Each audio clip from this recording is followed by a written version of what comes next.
ध्यान से देखना, इंपॉर्टेंट स्टेप, आगे बढ़ेंगे थोड़ा सा लेवल अप होगा। हम rules of debit and credit कर ही क्यों रहे हैं? हम rules of debit and credit इसलिए कर रहे हैं कि हमें ट्रांजैक्शंस को बुक्स में रिकॉर्ड करना है। हमें क्या करना है? ट्रांजैक्शंस को बुक्स में रिकॉर्ड करना है। तो अब अगर ट्रांजैक्शन को बुक्स में रिकॉर्ड करना है तो every transaction has two aspects, debit and credit. Recording होनी कहाँ है? जर्नल में। आगे जाके सीखेंगे जर्नल एंड सब्सिडरी बुक्स में। जर्नल मान लेते हैं अभी के लिए। जर्नल में ट्रांजैक्शन रिकॉर्ड होनी है। रिकॉर्ड होने से पहले आपको ये पता होना चाहिए कि उस पर्टिकुलर ट्रांजैक्शन में कौन से अकाउंट्स इन्वॉल्व है, उनका नेचर क्या है, वो डेबिट होंगे या क्रेडिट होंगे, तभी आप ट्रांजैक्शन को रिकॉर्ड कर पाएंगे। तो rules of debit and credit recording नहीं कर रहा, रिकॉर्डिंग होगी जर्नल में, वो रिकॉर्डिंग करना सिखा रहा है आपको कि जब जर्नल बनाएंगे तो आपको पहले से पता हो कि कौन सा अकाउंट डेबिट हो रहा है, कौन सा अकाउंट क्रेडिट हो रहा है। ओके, चलो ध्यान से देखेंगे। Anuj started business with cash. Anuj started business with cash, कितना? 1 लाख। तो यहां पे आप लिखेंगे जो ऊपर लिखा है बिल्कुल exactly same. Anuj started business with cash ₹1 lakh. तो मैं इसके बाद ट्रांजैक्शन नहीं लिखूंगा, ट्रांजैक्शन एज इट इज आपका क्वेश्चन ही है। अब इसमें अकाउंट्स इन्वॉल्व क्या क्या है ध्यान से देखेंगे। पहले आपको बस एक जनरल आइडिया के लिए मैं किसी भी ऑर्डर में करा रहा हूं, फिर बाद में ये बताऊंगा कि पहले आपको डेबिट एस्पेक्ट लिखना चाहिए, फिर क्रेडिट एस्पेक्ट। बट पहले 2-3 हम ऐसे ही करेंगे कि इसमें अकाउंट्स इन्वॉल्व हैं क्या क्या। अनुज स्टार्टेड बिजनेस विद कैश, आपके हिसाब से इस पर्टिकुलर ट्रांजैक्शन में कौन से अकाउंट अफेक्ट हो रहे हैं या कौन से अकाउंट्स इन्वॉल्व हैं? एक ही बात है, क्वेश्चन सेम है। मैं पूछूं कि इस पर्टिकुलर ट्रांजैक्शन में कौन से अकाउंट्स इन्वॉल्व हैं या कौन से अकाउंट अफेक्ट हो रहे हैं? बिल्कुल सही, एक तो हो गया सर कैश अकाउंट, कैपिटल, बिल्कुल करेक्ट। आप उसको अनुज कैपिटल अकाउंट भी लिख सकते हैं और सिर्फ कैपिटल अकाउंट भी लिख सकते हैं, एक कैश अकाउंट और एक कैपिटल अकाउंट। कैश अकाउंट का नेचर क्या होता है? It is an asset. और कैपिटल अकाउंट का नेचर? गुड। अब इस पर्टिकुलर ट्रांजैक्शन में जब बिजनेस में कैपिटल इंट्रोड्यूस हुआ है 1 लाख रुपीज, इस पर्टिकुलर ट्रांजैक्शन में कैश बैलेंस इंक्रीज हो रहा है या डिक्रीज? और कैपिटल भी लाउड एंड क्लियर सही बोला आपने, इंक्रीज। तो increase in asset is debited और क्रेडिटेड? तो डेबिट साइड पे लिख देंगे 1 lakh. Increase in capital is debited और क्रेडिटेड?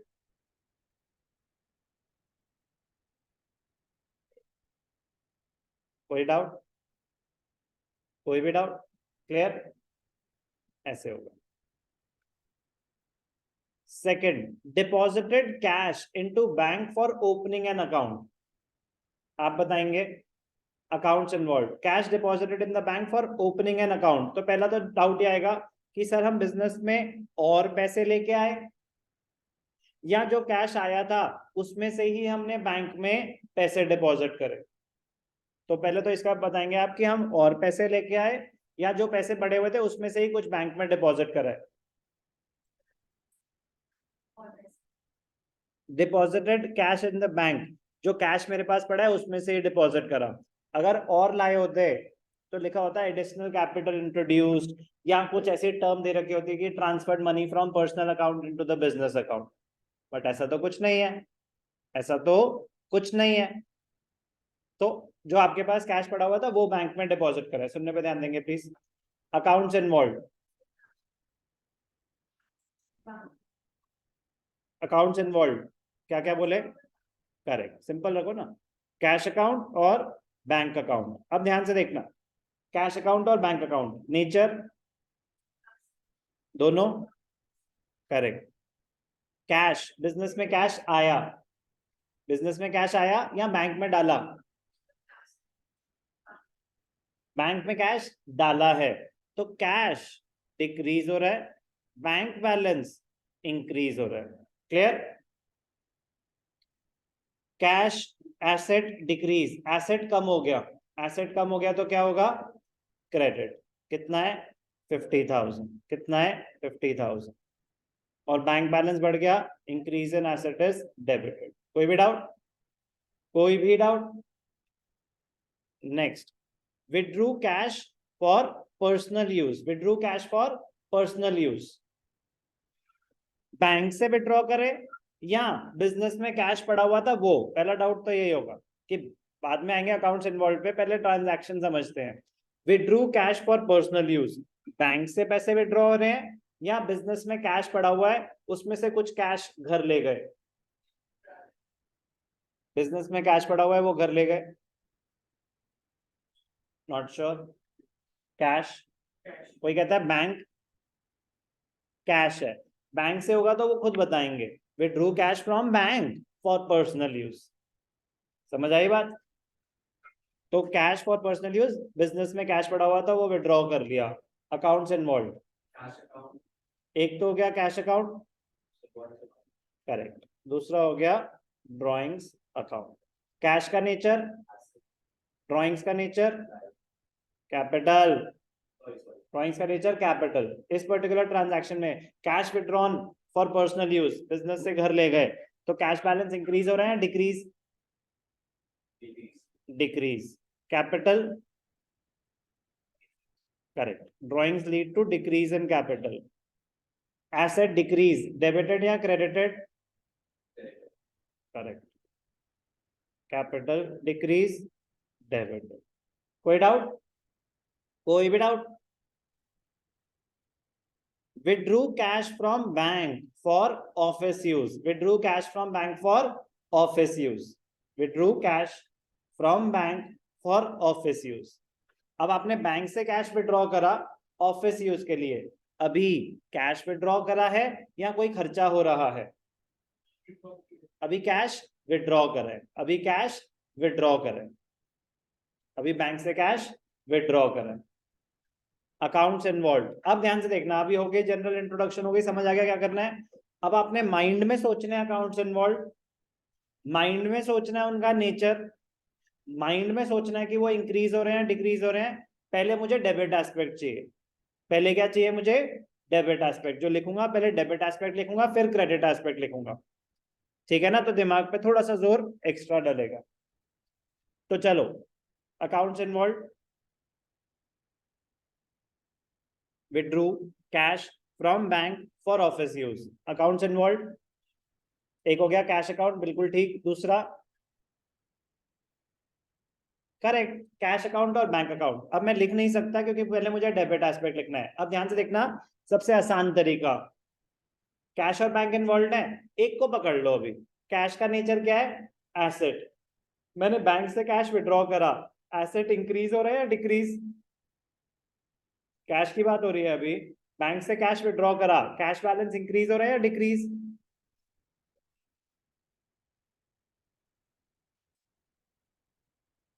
अरे बिजनेस की अकाउंटिंग हो रही है, बिजनेस की अकाउंटिंग हो रही है। बैंक से कैश विड्रॉ करा तो आपके पास अवेलेबल कैश बैलेंस बढ़ गया, तो बैंक बैलेंस कम हुआ है। वो दो अलग अलग अकाउंट्स हैं, कैश अकाउंट अलग है आपका, कैश इन हैंड होता है, बैंक अकाउंट अलग है, वो आपका बैंक बैलेंस होता है। मेरे बैंक में 50,000 रुपए थे, 20,000 विड्रॉ कर लिए, मैं ऑफिस ले आया, तो मेरा बैंक बैलेंस कम होगा, मेरा कैश बैलेंस बढ़ेगा। क्लियर है? इंक्रीज, कैश इंक्रीज हो रहा है। कोई डाउट? अब ध्यान से देखना, इंपॉर्टेंट पॉइंट, कैश इंक्रीज हो रहा है, increase in asset debited, increase in asset debited, तो डेबिट एस्पेक्ट कैश है, तो दूसरा क्रेडिट ही होगा ना फिर, जब दो ही एस्पेक्ट्स हैं इसमें। तो एक हो गया कैश, एक हो गया bank.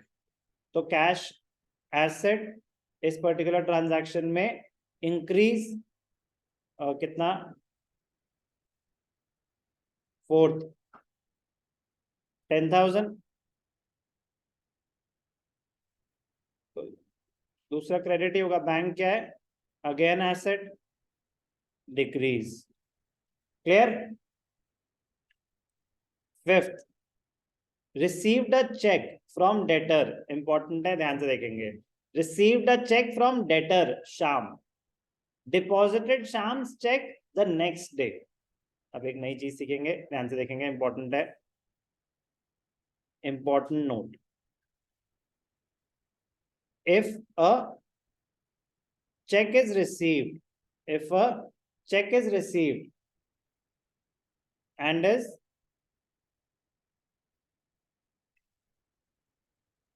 if a check is received and is not deposited, if a check is received and is not deposited in the bank on the same day, if a check is received and is not deposited in the bank on the same day, it will be shown in a separate account. It will be shown in a separate account called checks in hand. एक नया account create होता है, account का नाम क्या है? Cheques in hand. If a cheque is received and is not deposited in the bank on the same day. आपने cheque receive करा लेकिन अभी बैंक में नहीं डाला, तो क्या बैंक बैलेंस बढ़ सकता है? तो बैंक अकाउंट तो अभी इन्वॉल्व है ही नहीं, तो एक नया अकाउंट क्रिएट करते हैं चेक्स इन हैंड. बट ये कब अप्लाई होगा? If a cheque is received and is not deposited in the bank on the same day, on the same day. If nothing is specified,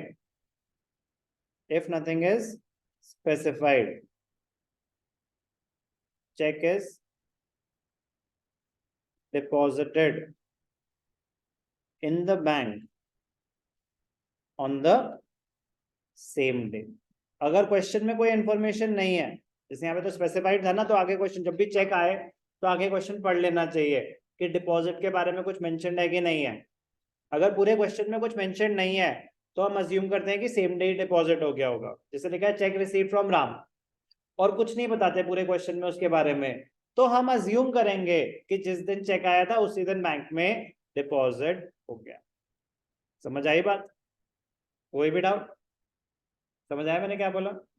तो लेकिन यहाँ तो specified है ना कि सेम डे डिपॉजिट नहीं हुआ, तो जिस दिन चेक रिसीव हुआ उस दिन क्या माना जाएगा? Cheques in hand. तो ध्यान से देखेंगे, इंपॉर्टेंट है बहुत ज्यादा.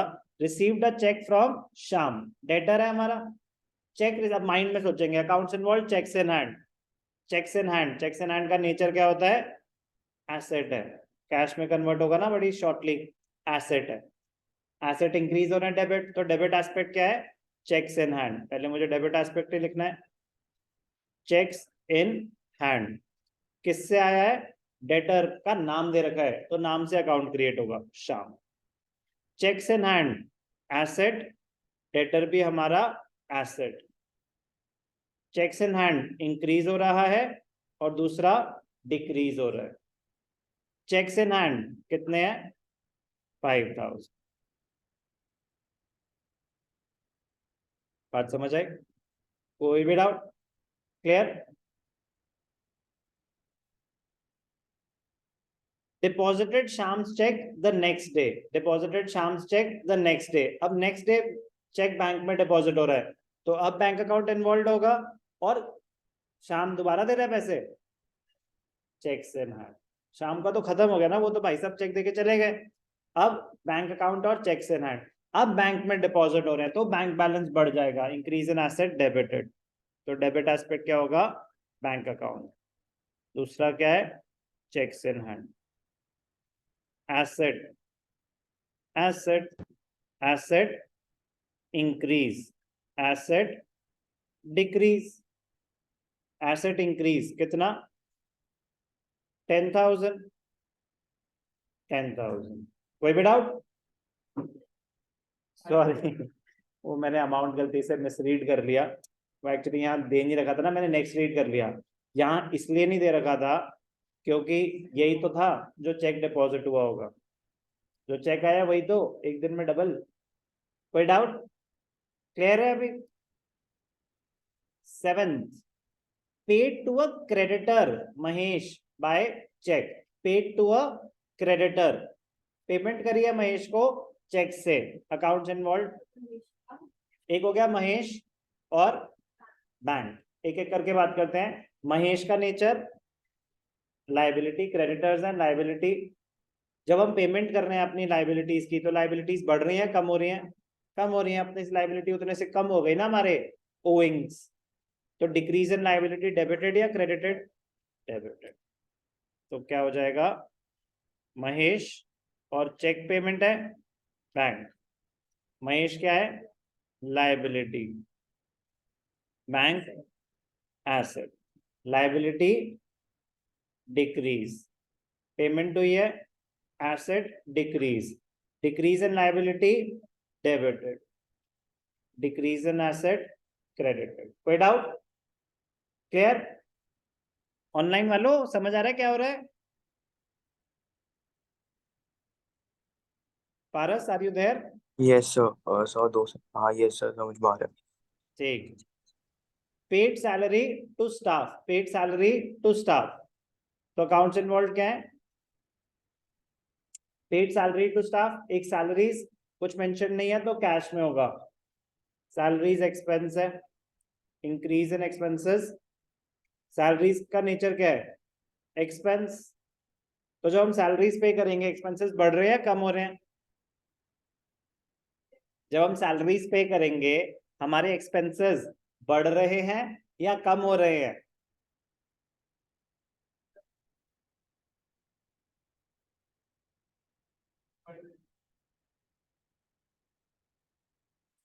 You should have some idea at least till now. Expenses increase या डिक्रीज हमें आइडेंटिफाई करना ना. श्योर?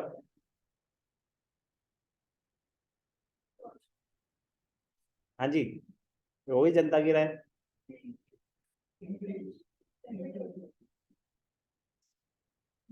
Not sure. मानना एक्सेप्ट. ध्यान से सुनेंगे. सर अभी तो करा था ना हमने कि जैसे ही लाइबिलिटी पे करते हैं तो लाइबिलिटी कम हो जाती है. वो लाइबिलिटी है. आपकी लाइबिलिटी मतलब amount which you owe to outsiders. तो जैसे जैसे आप वो पे करेंगे वो लाइबिलिटी कम होती रहेगी. Expense is not a liability. Expense तो खर्चा है ना. आपने सैलरीज पे करी 10,000. उस महीने उस पीरियड का खर्चा कितना हो गया? 10,000 और पे करी तो अब कितना हो गया? बढ़ गया ना. तो जैसे जैसे एक्सपेंस इनकर होगा तो उस पीरियड का एक्सपेंस बढ़ता रहेगा. बट सर वो तो हमने दे दिया. हाँ, वो ये नहीं बोल रहा कि अब आपने देने हैं. वो ये बता रहा है कि उस पीरियड का एक्सपेंस तो माना जाएगा. तो एक्सपेंस इंक्रीज हुआ है. एक्सपेंस इंक्रीज हुआ है. पेमेंट हुई है तो डिक्रीज कैश बैलेंस. आधे ने सही बोला, आधे ने गलत बोला. सबको सही बोलना चाहिए था. सैलरीज पे करेंगे तो एक्सपेंसेस इंक्रीज हो रहे. कोई डाउट? आपने सही बोला था. कैसी हैरान वाली शक्ल क्यों? क्लियर है ना? 20,000. किसी को कोई डाउट? जिनको डिक्रीज लग रहा था. अच्छा, इंक्रीज बोला था तो ढंग से बोला कर. Paid rent by cheque. Paid rent by cheque. Accounts involve. Expense category होती है. करेक्ट. एक हो गया रेंट, एक हो गया बैंक अकाउंट. चेक कोई अकाउंट नहीं होता. चेक्स इन हैंड अकाउंट तब यूज होता है जब हमने चेक रिसीव करा और डिपॉजिट नहीं करा. ये क्या है? पेमेंट हो रही है. तो सर क्या पता जिसको हमने पेमेंट करी उसने डिपॉजिट करा कि नहीं करा? उससे आपको कोई लेना देना नहीं है. जैसे आपने चेक इशू कर दिया ना, आप अपने अकाउंट में से उतने पैसे काट लेंगे. जैसे आपने चेक इशू करा, आप अपने अकाउंट में से उतने पैसे काट लेंगे. कोई भी डाउट? रेंट और बैंक. रेंट का नेचर, एक्सपेंस बढ़ रहे हैं कम हो रहे हैं? हमने रेंट पे करा है. रेंट एक्सपेंसेस बढ़ रहे हैं कम हो रहे हैं?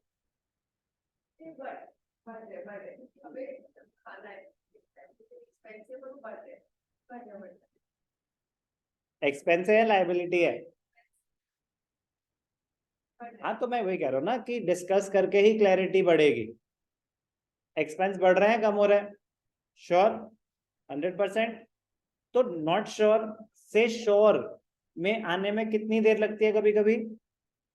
2 मिनट्स। बट वो 2 मिनट्स डिस्कशन वाले 2 मिनट्स होते हैं, ऐसे नहीं कि अच्छा 2 मिनट रुक जाएंगे तो नॉट श्योर से श्योर में आ जाएंगे, ऐसा नहीं है।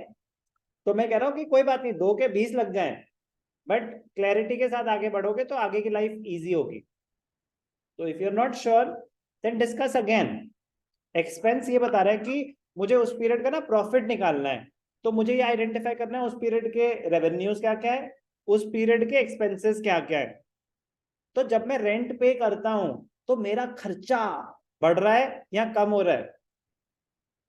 खर्चा बढ़ रहा है आपका। आपने शॉपिंग करी 10,000 की, फिर आपने खाना खाया 2,000 का, और खर्चा बढ़ गया या कम हुआ? खर्चा है, खर्चा बढ़ रहा है। तो जैसे जैसे और सैलरीज पे करोगे खर्चा और बढ़ेगा, रेंट और पे करोगे तो खर्चा और बढ़ेगा। बट सर हमने तो पैसे दे दिए। हाँ, तो कोई लाइबिलिटी नहीं क्रिएट हो रही क्योंकि आप वो पैसे दे चुके हो। लाइबिलिटी बिल्कुल अलग चीज है, एक्सपेंस बिल्कुल अलग चीज है। लाइबिलिटी तब अराइज होती है जब आपके कुछ ड्यूज हैं जो आपने क्लियर नहीं करे। तो रेंट क्लियर है, बैंक एक्सपेंसेस रेंट बढ़ रहे हैं कम हो रहे हैं? Correct, increase. Bank balance decrease. Increase in expenses debited कितना है? 6,000। कोई भी doubt? Last, paid interest on loan. Paid interest on, sir कौन सा लोन? कुछ मेंशन नहीं है, कुछ मेंशन नहीं है। कहीं पूछे कोई लोन है? नहीं है। तो हम अज्यूम करेंगे कि ये ट्रांजैक्शन बैंक के थ्रू थी। हम अज्यूम करेंगे कि ये ट्रांजैक्शन बैंक के थ्रू थी। हम अज्यूम करेंगे ये ट्रांजैक्शन बैंक के थ्रू थी। ओके, क्योंकि क्वेश्चन में बैंक बैलेंस एग्जिस्ट करता है। अगर बैंक बैलेंस एग्जिस्ट नहीं करता तो फिर कैश के थ्रू अजम्पशन है। ठीक है, यहाँ पे कोई लोन मेंशन नहीं है, कुछ भी मेंशन नहीं है, तो हम अज्यूम कर रहे हैं कि ये जो इंटरेस्ट पे करा है, एक अकाउंट तो हो गया इंटरेस्ट ऑन लोन, उसमें तो कोई डाउट नहीं है। दूसरा हो गया आपका बैंक। क्या है ये? अजम्पशन है, अजम्पशन है। अगर क्वेश्चन में बैंक बैलेंस ही एग्जिस्ट नहीं करता तो ये कैश के थ्रू कर रहे होते। और अगर क्वेश्चन में ये मेंशन होता कि loan borrowed from Ram Shyam, किसी का नाम होता, तो फिर कैश ट्रांजैक्शन मानते, इम्प्लाइड है। जब तक उन्होंने नहीं बताया कि चेक है तब तक कैश मानते हैं, अगर इंसान के साथ डीलिंग हो रही होती तो। Expense asset, expense increase, asset decrease. Increase in expenses debited कितना? 5,000। 5,000। कोई भी डाउट? कोई भी डाउट? क्लियर? तो बेटा बहुत ही ज्यादा इंपॉर्टेंट स्टेज पे हैं आप लोग। अगर rules of debit and credit अच्छे से समझ आ गए, जो कि मुश्किल नहीं है, मुश्किल बिल्कुल भी नहीं है। गैप्स की वजह से किसी दिन बीच में छुट्टी हो जाती है, कभी कुछ हो जाता है, गैप्स की वजह से ही वो वीक रह सकता है।